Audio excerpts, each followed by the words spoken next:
Le 3 avril 2021, vous avez vu défiler ces 22 momies royales au Caire. Ces chars transportaient 18 rois et 4 reines de l'Égypte antique vers leur nouvelle demeure. De quoi remettre sur le tapis un vieux débat. De quelle couleur était la peau de ces pharaons?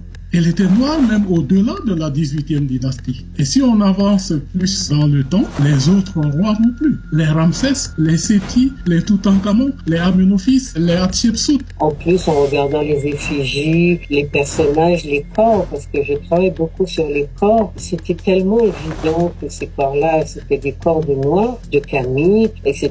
La question peut paraître banale, mais pour l'égyptologue Paulé Kassomé, elle cache un crime culturel. Et ça ne concerne pas que l'Égypte. Dans les années 60, on disait encore que le Grand Zimbabwe avait été bâti par les Phéniciens, non pas par les Négro-Africains. C'est-à-dire tout fait de civilisation qui a une certaine valeur, qui a une certaine pertinence, ça ne peut pas être l'œuvre des Négro-Africains. Donc, à plus forte raison, la civilisation égyptienne.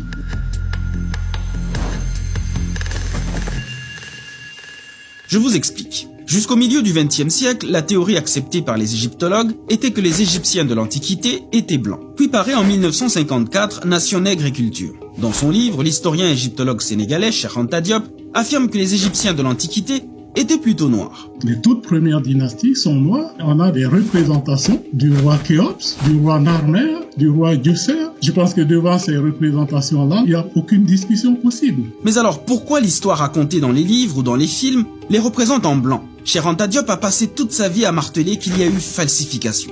Les savants d'il y a 150 ans savaient très bien que l'Égypte était une civilisation nègre. Ils ont falsifié sciemment l'histoire. Il était impossible de dire que c'est cette Afrique, mère de la civilisation, que l'on va coloniser. Faux, rétorque l'égyptologue Bénédicte Loyer, qui dans Le Point s'oppose farouchement à cette théorie. Cette théorie est évidemment farfelue, car il y avait toutes les variantes de couleurs de peau possibles chez les Égyptiens. Alors certes, les Égyptiens actuels sont multicolores et multiculturels, mais lesquels étaient là avant?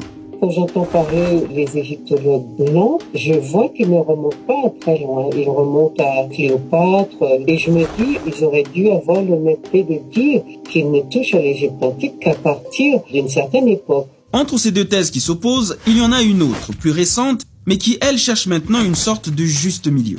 Le consensus à l'heure actuelle, c'est qu'on a erré dans un sens pendant longtemps en voulant en faire un pays entre guillemets trop blanc. Ensuite, il y a eu à partir des années 60 la tendance inverse qui était de faire de l'Égypte un pays trop noir. Et c'est comme s'il n'y avait pas de zone grise entre les deux. Mais de quoi est-il question ici? Trouver une zone grise ou plutôt trouver et dire la vérité?